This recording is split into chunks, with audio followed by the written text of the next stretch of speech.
दो उन दुश्मनों को जो हमारी मर्यादा को लगने की जुर्रत करते हैं। तुम्हें भारत माँ की कसम, हिंदुस्तान की कसम।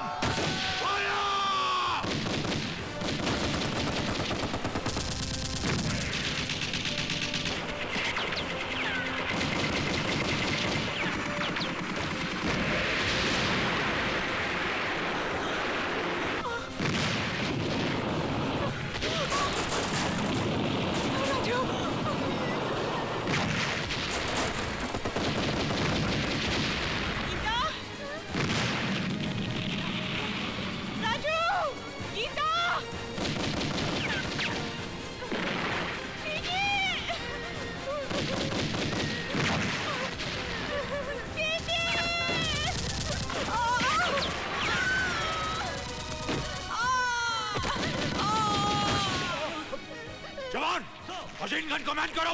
Yes sir. Kanan Malhotra. Yes sir. अपने बटालियन के साथ रियर अटैक प्लान करो। Major Parag. Yes sir. Follow me sir.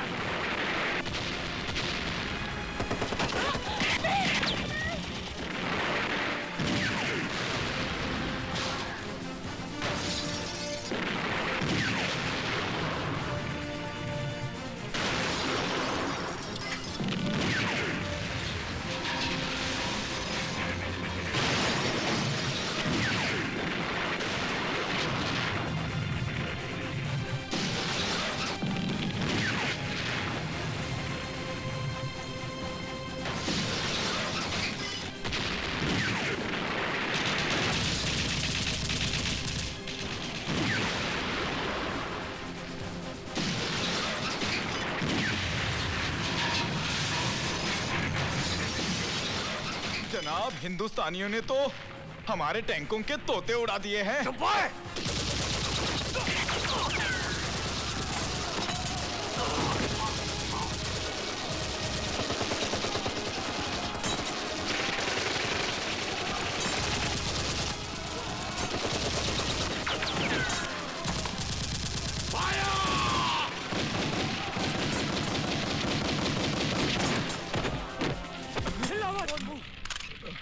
Major, sir, you've done it, man.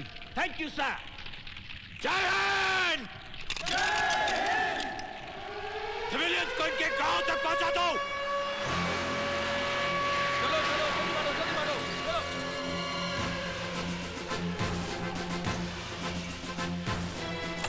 चलो जल्दी मारो। Come on, hurry up. और कोई है क्या? नहीं!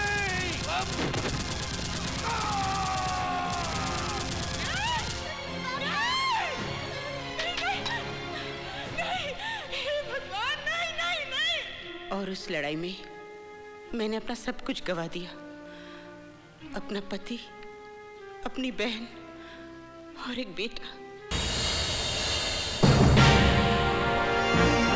ना समझोगे तो मिट जाओगे हिंदुस्तान वालों।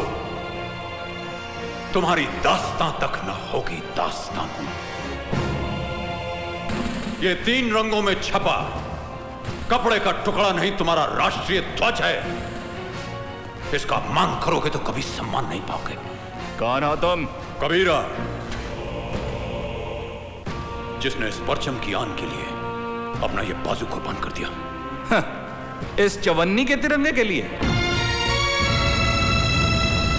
शाबाश। भारत माता के आंचल की कीमत चवन्नी लगाई है, तो अपनी बेटी की लिबास की कीमत क्या लगाओगे? 2 कौड़ी। दरअसल कसूर भी तुम्हारा नहीं है। आजादी तुम लोगों को विरासत में मिली है। अंग्रेजों के जुल्म और शहीदों के कुर्बानी के किस्से तारीख में पढ़े हैं तुमने, वो भी सिर्फ हिस्ट्री के पीरियड में। पीरियड खत्म तो किताब भी बंद। तो उन कहानियों को दोहरा कर क्या करें? 50 साल हो गए आजादी मिले। 50 सालों में क्या तुम अपनी मां को भूल जाओगे? 50 सालों के बाद अपनी औलाद, अपनी बीवी को भूल जाओगे तुम? इस धरती से भी तुम्हारा कोई रिश्ता है? सरहद पर खड़े सिपाही अगर तुम्हारी तरह खुदगर्ज हो जाए तो इस देश पर दूसरे मुल्क का झंडा फहराने में 24 घंटे भी न लगेंगे। तुम जैसे कमजोर तो सिर्फ मंदिर मस्जिद के लिए लड़ सकते हो, देश की आन और मर्यादा के लिए नहीं।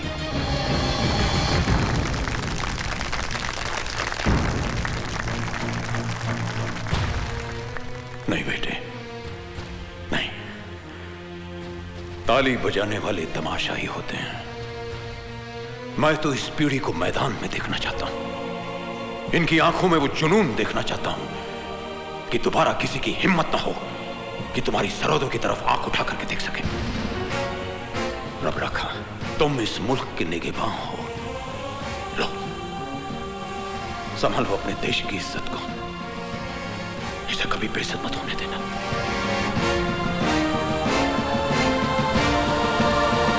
जय हिंद। जय हिंद। आज बंटवारे को 50 साल से ऊपर हो चुके हैं, लेकिन पड़ोसी मुल्क लगातार इस कोशिश में है कि हमारे देश का विनाश करे। हालांकि पिछले 3 जंगों में वो हमसे बुरी तरह से शिकस्त खा चुका है, इसलिए वो आतंकवाद के जरिए हमें उकसा रहा है, हमें प्रवोक कर रहा है और हमारे स्टेट्स को हथियाने की कोशिश में लगा हुआ है। लेकिन उनकी इस कोशिश को नाकाम करने का एक तरीका है, और वो ये है कि उनके खिलाफ तमाम सबूत हासिल करके हम यूएनओ के सामने पेश करें, ताकि वो पड़ोसी मुल्क को एक टेररिस्ट स्टेट डिक्लेयर करते। हमारे इंटेलिजेंस आर्मी के कई जांबाज सिपाही इस मकसद में शहीद हो चुके हैं। आज मुझे ये कहते हुए बेहद खुशी और फख्र महसूस हो रहा है कि हमारा एक जांबाज सिपाही इस मिशन में कामयाब हो चुका है और तमाम सबूतों के साथ बहुत जल्द वो हमारे पास पहुंच रहा है।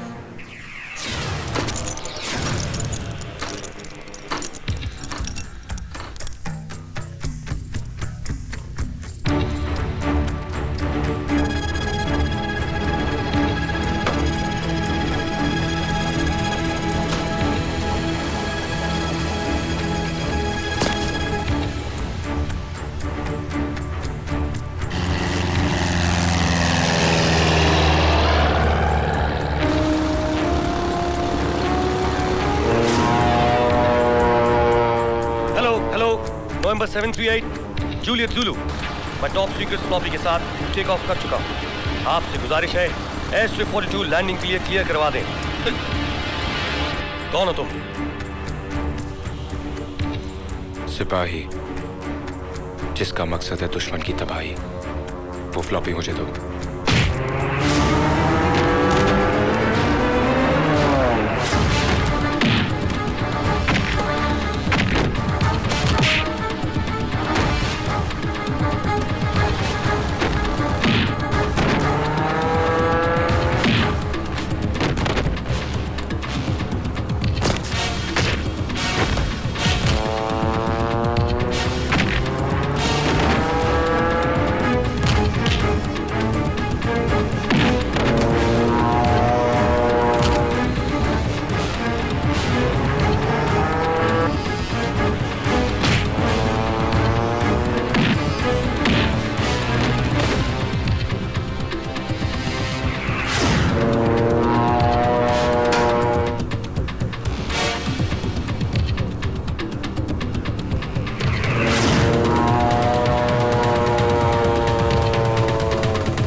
Sit down. Thank you, sir.